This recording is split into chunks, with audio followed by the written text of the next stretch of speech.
Hi guys, and welcome to another NBT Maths preparation video. My name is Nick. If you are new here, please subscribe. We will be doing loads more NBT Maths exam preparation videos, and it would really help me as well as yourselves if you subscribe to the channel so you get notifications on when those videos come through.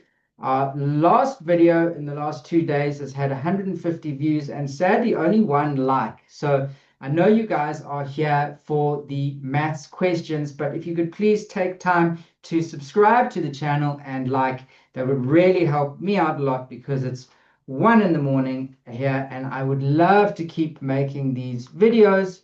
And so if you could just help me out by liking and subscribing, it does not cost you anything and really helps me. So we're on 800 members. I'd love to get to 1,000 and hit that milestone. Okay, so find the values of x for which the function f of x is equal to 2x to the 4 minus 8 of x.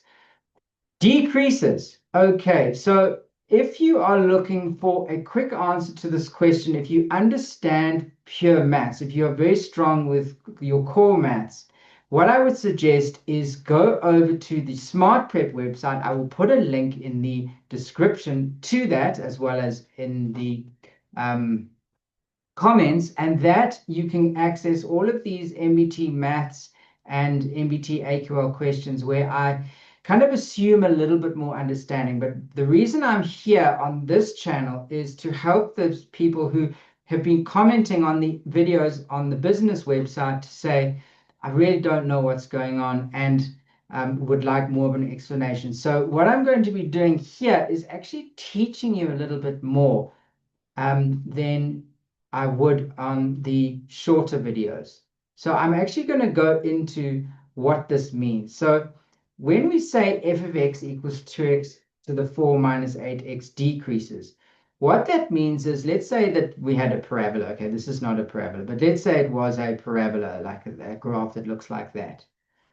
Okay, where it slopes up, that is increasing.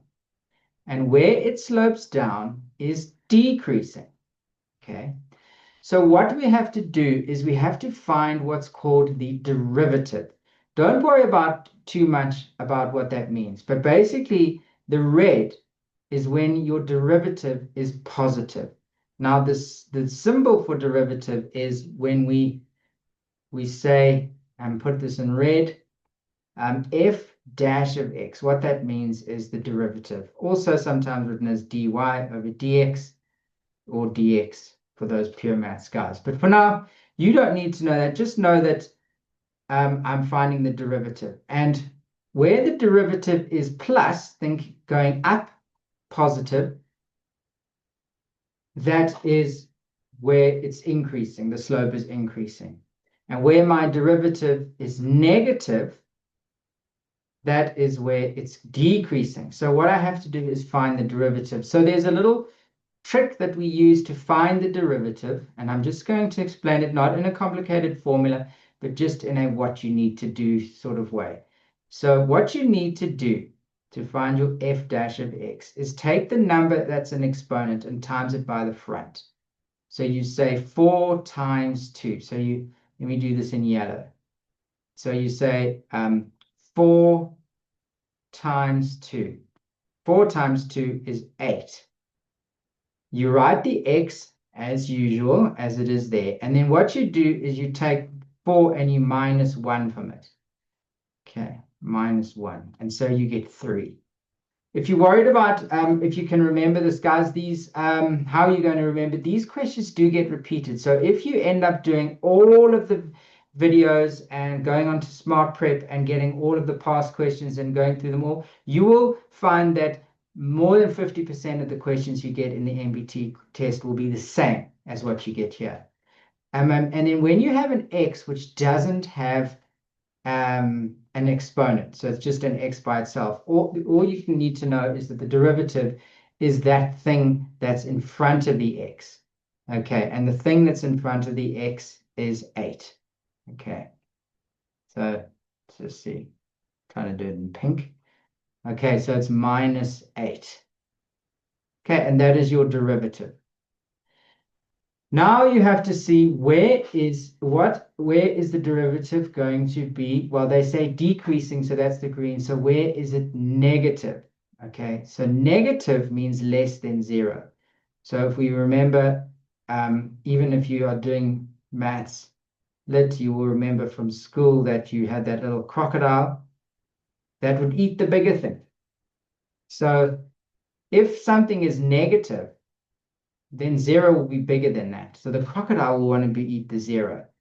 And then we can just write our 8x cubed minus 8. Okay, now what we can do to simplify this, we see an 8 and an 8. And when we divide 0 by 8, we get 0 still. So we can divide everything by 8 and we get 8. X cubed minus 1. Okay.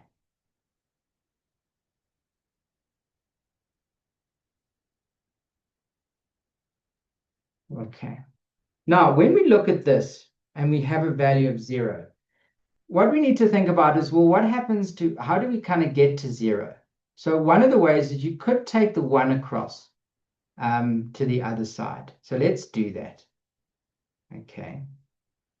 And then if you cube root 1, you still get 1, right? Because 1 times 1 times 1 is still 1. So if you cube root everything, we get this. Okay, now that's the critical value. So what we see is that, we end up getting A. Okay, now what I want to do is just test that. Okay, if you are happy with that, you can just move on. But I just want to also just show you a little test, right? So let's say that so we're saying that X is less than 1, right? So what happens if we put a number that's bigger than 1? So 2. 2 cubed is 2 times 2 times 2, which is 8, right? And 8 minus 1 is 7. Well, indeed, if that is 7, because 8 minus 1 is 7,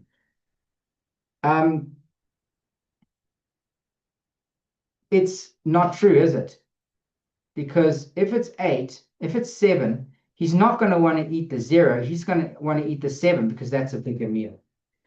So it's not true for 7. So we know that this is indeed. So we've tested A and we can see that is the correct answer. As I said, I'm taking a little bit of extra time on these questions. If you're looking for the quick answers, head on over to Smart Prep, link in the description.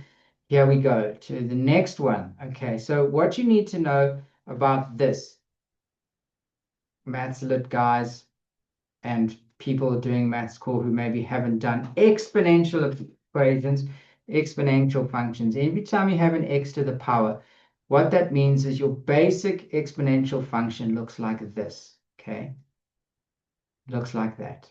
Okay, especially if there's a 3 or a number bigger than 3. But we'll cross the bridge if we get to it. For now, just know that that's what an exponential function looks like. Okay, so just try and remember that. I'm not going to go into, if you're doing maths that you don't want to learn the whole thing, you just want to know how you're going to pass your MBTs. If I change the A to a negative, what you just need to know is that it goes like that now, like the yellow. Okay, so if will be A is less than 0. Okay. If I want to shift something up or down, plus shifts it up and negative shifts it down. So if I want to shift it up, let's say like that. Okay, and let's say the amount that I'm shifting something up is B. It'll look like that, right? That goes plus B. Okay, if it had been minus B, it would be over here. This would be a minus B. So we're seeing here to shift it up. So this one looks very similar to the green one. It should have been shifted above the axis. And so we are looking at something that looks like the green. What we know is that we now have, okay, yellow, up, shifted up, It's kind of been shifted. It hasn't been shifted. It hasn't been shifted up quite as much as what I've done in there, just so that I don't confuse matters. I'll do the green. It's kind of more been shifted like that, right, where it fits in there below. Okay, just to avoid confusion. Let me remove that. So it's kind of been shifted a little bit, but the point is, B has shifted it up. Okay, we've shifted positive B. Okay, the B, it was a bit more obvious when I did it before. It was bigger, it's a bigger shift. But nonetheless, what we're saying is B is positive, greater than 0. Okay, so now we look at where does that fit in, and that would be D. So D is where A is negative and B is positive. Okay, if you didn't quite get that, rewind, pause the video, maybe just watch it again. Okay, so now what I'm going to do is just explain to you what you do if something is, so the graph of 2y minus 2x plus 4 equals 0 is reflected in the x-axis. When something is reflected in the x-axis, you need to change y to negative. Okay, that's just something to remember. Okay, so if I look, there's the y-axis in green, and we'll do the x-axis in yellow. Okay, so this is the x-axis, right? So let's say that I have a value here of -1, and I've shifted about the x-axis. Do you notice that the y becomes positive 1 because I'm shifting it around this axis? So basically, when you shift about the x-axis, the y becomes negative. If you shift it about the y-axis, the x becomes negative. So with these questions, just remember x-axis, y goes to negative. Shift about the y-axis. Okay, let's put that, shift about the y-axis, right? Then the x goes to negative. Okay. So y-axis, so about y-axis, the x becomes negative. Okay, so it's just the opposite. Okay, so they say reflected in the, sorry, not shifted, reflected in the x-axis, the y becomes negative. 3 unit, if it's 3 units to the left, right? So if it's 3 units to the left, backwards, 1, 2, 3, it's counterintuitive, right? So if it goes backwards, what we actually have to do is we have to add x. We have to say x plus 3. An up and down shift, up is positive, down is negative, makes perfect sense, right? So if you get one where it's shifted up or down, it will make sense. But because of there's a reason why the shift backwards, an x positive, backwards is negative, and it comes from the thing of y equals x plus 3. If you make y 0, bit complicated, but if you make y 0 and you have x plus 3, what happens is the x goes to the other side and becomes negative, and so you get x equals -3. Okay, I'm not going to go into too much detail on that. Just know that 3 units to the left, so that way, makes it +4, and units to the right is -4. Okay, so when you see this, you're just going to have to try and remember this for the NBTs, and then you can forget it once you've passed. Okay, as I said, keep watching all these videos, you will be absolutely fine. Okay, so when you see to the left, you say x plus 3 units. Okay, and what we do is now we look at these and we replace everything with what we've just done there. So the 3 becomes, the y becomes negative. So it becomes 3 times -y. I'm going to do that in green so you can follow. Then what I'm going to do is I'm going to change the x to x plus 3. Okay. Plus 4 equals 0. And then I can simplify a little bit. And so I get -3y. -2 times x is -2x. Negative 2 times 3 is negative 6 plus 4 equals 0. And that becomes negative 3y minus 2x. And then minus 6 plus 4 is minus 2. Now notice that that's not one of the options. But I do know that it's equal to 0. And when I divide everything by negative 1, because 0 divided by negative is still net 0, because 0 is neither positive nor negative. Then we get, we can divide everything by negative 1. And so everything goes from negative to positive. And we notice that that indeed is one of our answers, D. Okay.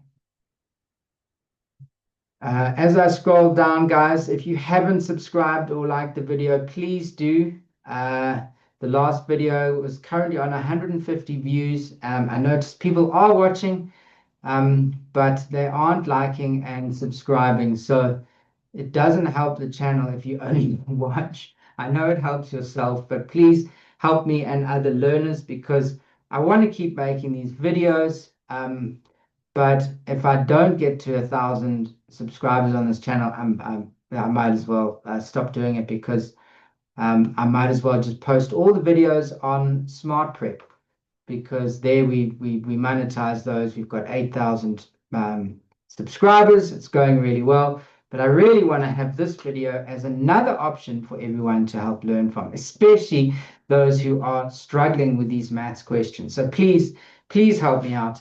I would really appreciate it. And if you can comment, I'll give you something to comment, so that if you're wondering what to comment in the subscription, you say, thanks for these videos. They really help.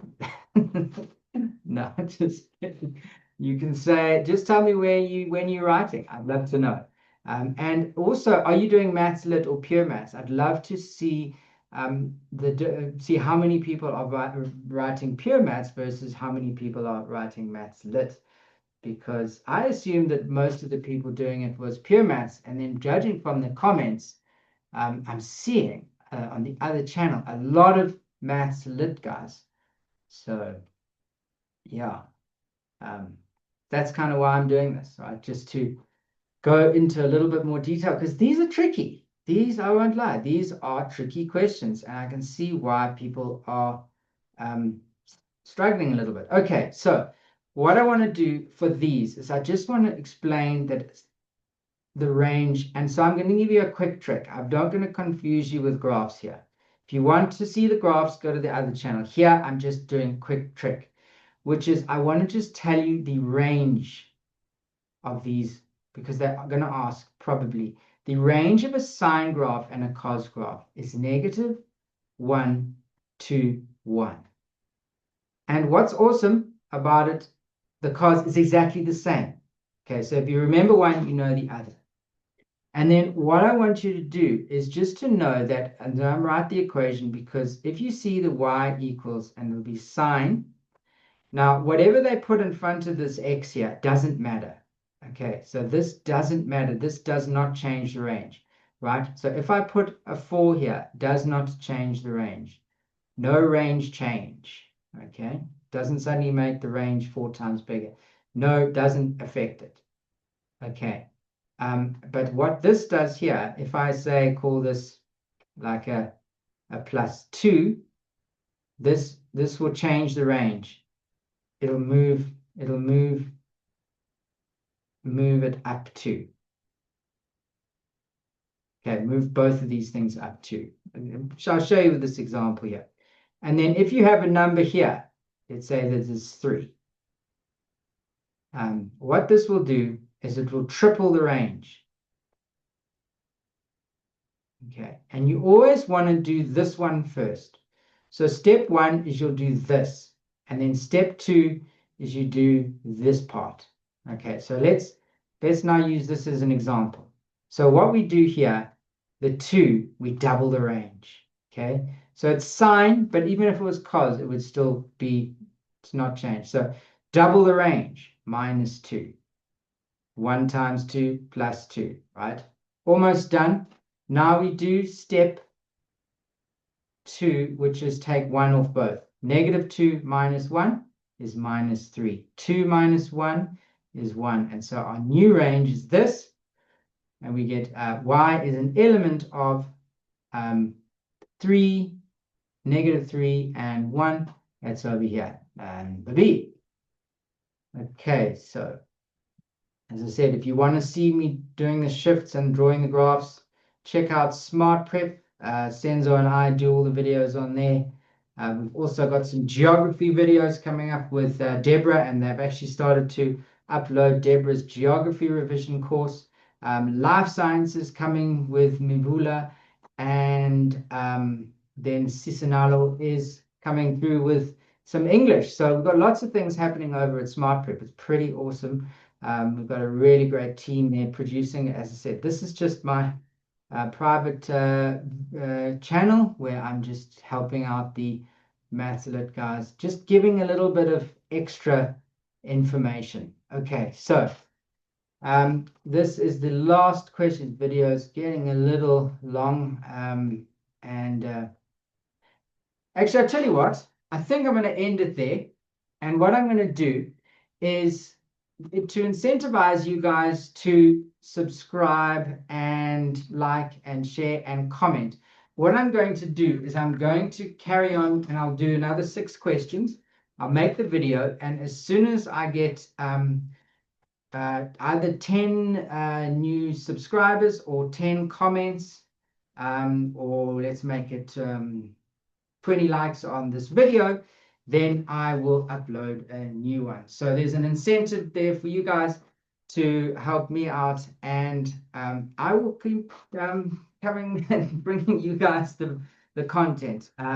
So yeah, all the best if you are writing this Saturday. As I said, please comment, tell me where you're writing, what you're writing, if you are pure maths, Maths Lit, and ask any questions. I'd love to hear from you. Thanks very much for watching, and I will see you soon.